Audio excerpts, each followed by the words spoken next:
Thank you, Chairman. Mr. Turk, I'd like to start with you. On March 9th of this year, this committee held a hearing regarding the death of Agent Zapata. You were invited to come to this hearing, correct? I was, sir. Why weren't you here? You may allow me to explain, sir? Yes. We had about, I want to say, 8 days' notice with that hearing. Right out of the box, we were advised by Department of Justice that they thought there were certain, for lack of a better word, etiquette rules from past committees and past department membership for things like 14-day rules. They talked about how most organizations would only send one representative, not multiple representatives, and typically that would be the head of the agency. It was completely of my understanding and that of the SAC of Dallas, who also was not here, that there was communication not only within ATF but with the department. So who made the decision not to be here? I would say that was a collective decision. Ultimately, we were following guidance by DOJ, and I believe that SAC and I, our lack of attendance here was in good faith, that we were operating from guidance from above, and the chairman of a committee invites you to come to the hearing. You just unilaterally decided not to show up. You didn't even inform us until, I think it's less than 24 hours before the hearing. Sir, it was my understanding that communication was happening throughout that Mr. Strickland, listen, we appreciate being here today. I appreciate what you do for this country. But attending a congressional hearing is not an optional activity.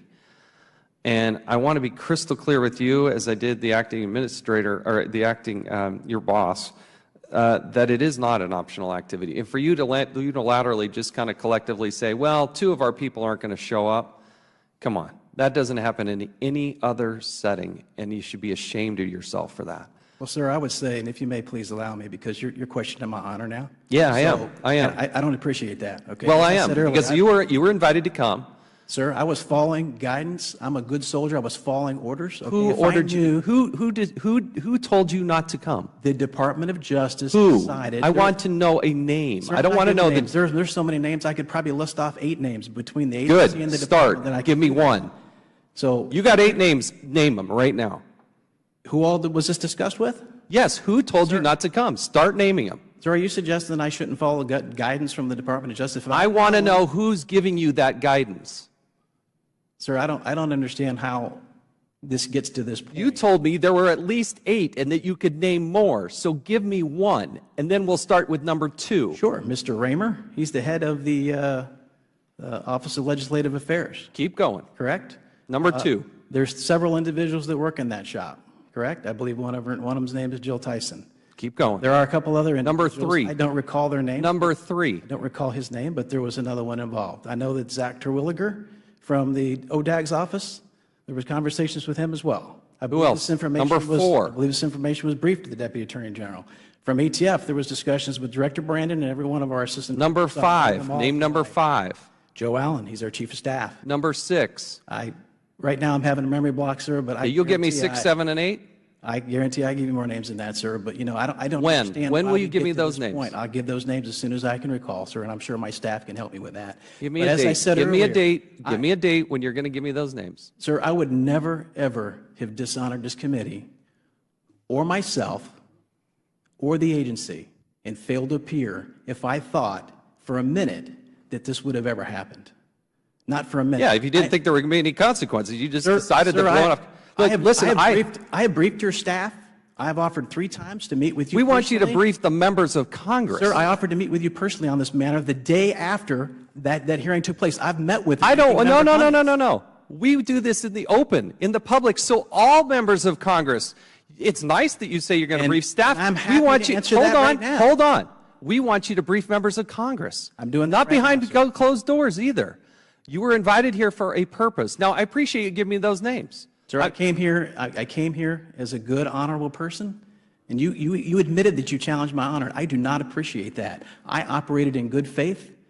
Operating in good faith, you didn't show up. I was told that it was an invitation, as Director Brandon explained. I did not know that was not optional. I would have happily I would have happily gone against Department of Justice guidelines and been here that day. I've even discussed it with Inspector General Horowitz. Everyone that I've ever talked to about this understands precisely what happened that day. Yet you want to get your 15 seconds of YouTube minute time to challenge my honor. You know, that night, sir, I had to call my sister. My sister and my brother worked for ICE. It was portrayed that I failed to testify.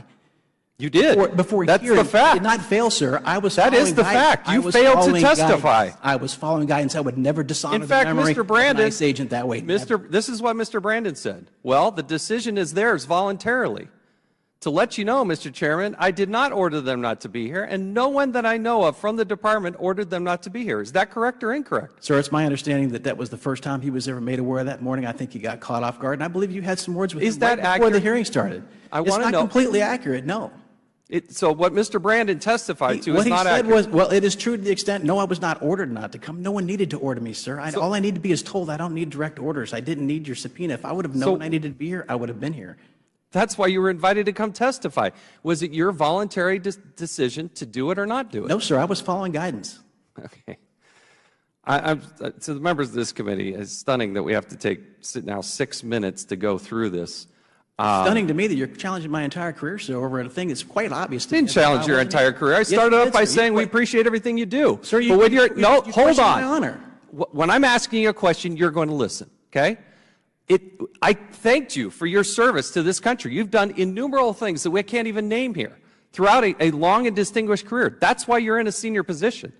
But when you are invited to Congress, it is not an optional activity. You can't separate my honor from what I do for my career and my life, sir, to your scenario that you're trying to point out. They're one and the same, sir. They are one and the same. Okay. Well, I'm not here to disparage your entire career based on one incident. I'm here to say that that one incident was a really, really bad decision.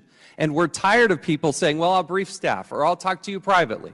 When we're trying to do it in the open light of day, we have very valuable time and lots of important things to deal with here. That's why when you are invited to Congress, you're expected to show up. Now, if I have to issue you subpoenas to do so, then we will do that. And we appreciate you being here today. But we shouldn't have to go through that. I shouldn't have to go to the U.S. Marshals to go deliver you a thing. And for you to suggest that as the chairman of the committee, I'm just here to get a YouTube moment, are you kidding me? Sir, I can assure you in the future. You don't think that the value that we're trying to do on these cases is of value to the American people? When you hide information, you don't provide it to the United States Congress, you're having massive problems, and we can't get the answers to the questions that we have. There's a reason why I do have to issue subpoenas, and these two agencies, DEA and ATF, I love the men and women who do this, but the management, I got a serious problem with. That's why you're getting a gentleman's C from the Inspector General. That's why we're doing these types of hearings, is because you do need to be held accountable. And when you're invited to Congress, you don't sit around and have a group and say, well, it's probably in our best interest not to show up. We act in the best interest of the American people, and you don't respect that. That's why you didn't show up. Sir, I do respect that tremendously, and I can assure you that in the future, regardless of what guidance I'm given from the Department of Justice, I will be very responsive to this committee. I can guarantee you that. And we understand each other. Or whether it's records. Oh, yes, sir. I absolutely value the role of oversight. It's critical. We have to be accountable to the American people, sir. I never intended for this to be a personal issue. This is business. Unfortunately, it became a personal issue. Hey, I'm here. I will be held accountable for ATF. I'm the second in command of ATF. Even though I'm acting, I'm happy to be accountable agency for anything that happens. You all need something out of this committee, you name it, you got it. We'll see. Yield back.